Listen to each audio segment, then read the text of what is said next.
Welcome YouTubers. Today we're going to be learning about arpeggios. If you don't use arpeggios or you haven't learned arpeggios, rejoice, because today you've got something new to inject into your playing.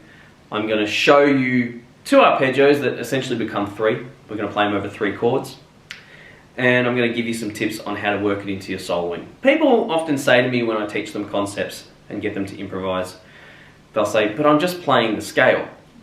Well, that's okay. Actually, a lot of good soloing is just using scales. You want to do it musically, obviously, but if you do it confidently and with conviction, it's going to sound good. And arpeggios are very much like that.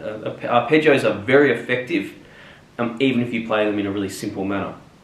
But if you find you're soloing a little bit repetitive and you get stuck playing a pentatonic idea and maybe a few little things that you've learnt, possibly even from my channel, and you want to take it to another level, that's where arpeggios come in. You'll notice when I do little things like, doesn't have to be that fast, but the point is you hear a cross motion, you hear a very different motion to what you'd be used to. This feels quite linear. Pentatonics, right? You're probably using those, maybe you're throwing a couple extra notes into your pentatonics. I've got a few videos on that, I'll try to link some below. But when you start using arpeggios, you move on a whole different plane, and it's a beautiful sound. It's really exciting to listen to. And right from, hearing Brian Setzer obviously when I was really young, going, what are those, what's that movement? To later getting into Wes Montgomery, and then studying jazz and hearing guys like Sonny Rollins and the horn players and sax players and the ideas they use, that as a guitar player you just can't, they don't make sense because they don't sound like, they don't sound like that. They sound more like completely different. So this is where it starts. I've waffled on enough about that. Let me teach you something. So first thing that we're going to learn today is an A dominant 7 arpeggio. Most of the chords that we play in Rockabilly are based around a dominant 7 vibe. So this is the first one that I want you to learn. So we're going to go 5th fret on the E string, 4th fret on the A string, pinky goes to the 7th fret. Okay, we're on the 4th string now, on the 5th fret, and that's a G. We're back to A. That is 1 octave of an A dominant 7. Now the second octave, I want you to think of a staircase. We go from the 4th string on the 7th fret, 7, change string, go to the 6, change string, go to the 5. Okay, so A, C sharp, E, 1st, 3rd, 5th degree. Okay, moving right along, so we're in this second octave here, 7, 6, 5, 8. Okay, on the second string. So it's 1, 3, 5, flat 7, and there's our root note there again. Okay, so you see we're doing 2 octaves of an A7 chord, arpeggio. Okay, nice and slow. Now, I recommend when you practice these, alternate pick it. Down, up, down, up, down, up, down, up, down. That's going to feel horrible to begin with. Yes, but stick with it, it'll be worth it. Because then you'll be able to play it like that. If you do it all down, it doesn't work. Can you sweep it? No, this is not a sweepable pattern except this bit. You want to get into sweep picking? Good on you. I wouldn't bother right now, I wouldn't worry about that. Just practice it with alternate picking. We're taking a 1-cylinder motor, just doing all downs. We're turning it into a 2-stroke. Okay, we're doubling the amount of power. We're doubling the amount of destruction we can do with one hand. That was a little bit Greg Koch. Do you guys watch Greg Koch? His videos are great, he's very funny. So that's the A dominant 7. The next one that we're going to do is a D dominant 7, okay? Because often, and you can hear the notes in that. We're just playing notes out of the chord. A chord is just all the notes of an arpeggio kind of played at the same time, or a selection of those notes, okay? We're obviously not playing, we can't play those 2 notes together because they're on 1 string, so we have to selectively drop things to play guitar chords, but arpeggios are just the lead guitar version of chords.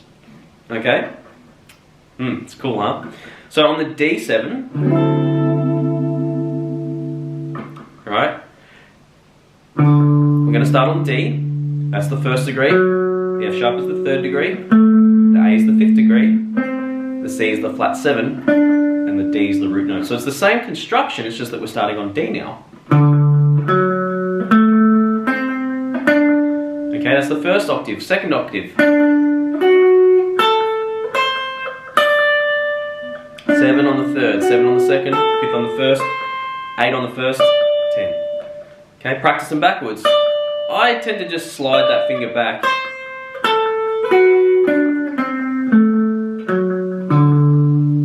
Okay.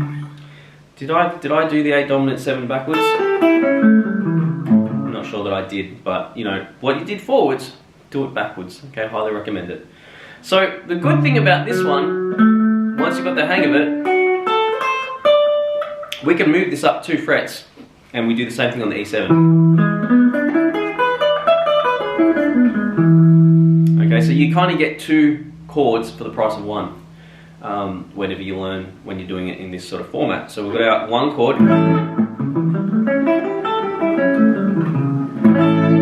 and then on the D, D7, D9, it's actually a D9 chord, okay, which is a dominant 7 with an additional note, okay, the 9th degree. Again, that's a rockabilly rebuild thing if you want to talk about that right now. Can't talk about it right now. Some people are into it, some people will get bored, so I'll keep moving. And then we, play that chord. Okay, so it's a great exercise to play the chord, then play the arpeggio.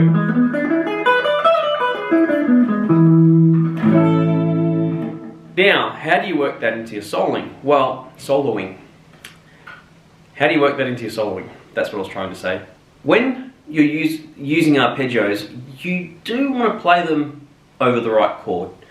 So practice even just playing the chords of whatever the progression is. Let's say it's Blue Moon of Kentucky.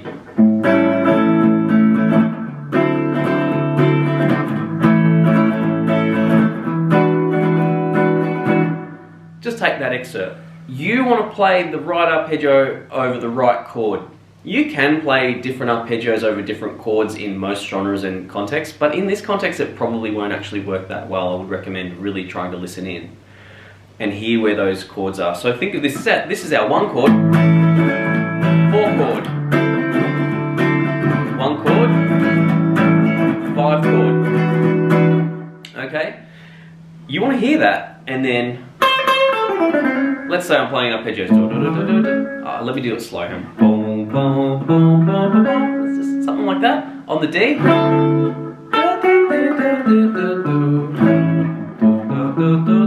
And you don't have to play it in order, you can skip notes.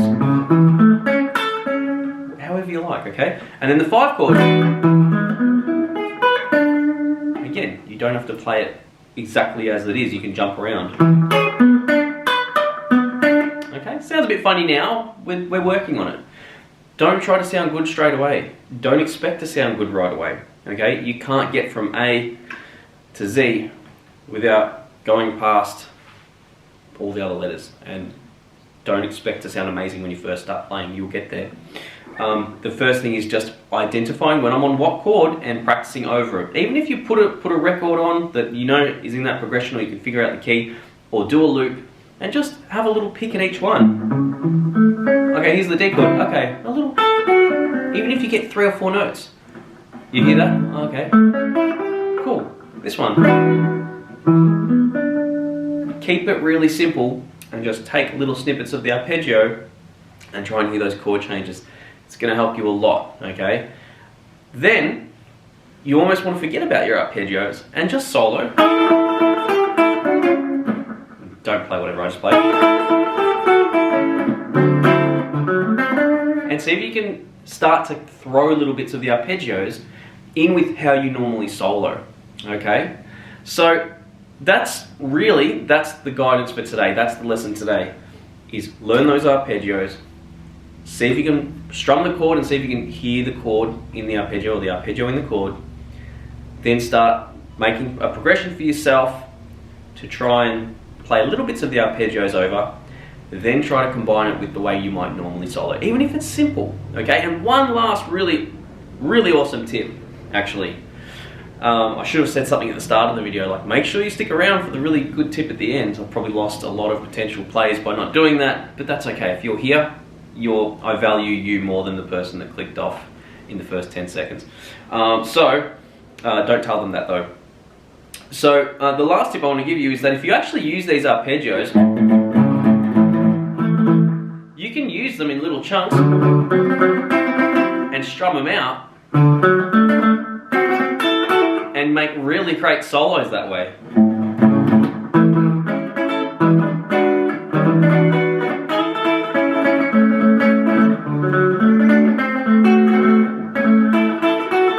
Throw little notes outside of the arpeggio, it's not strict. Just play little chunks of it, you know.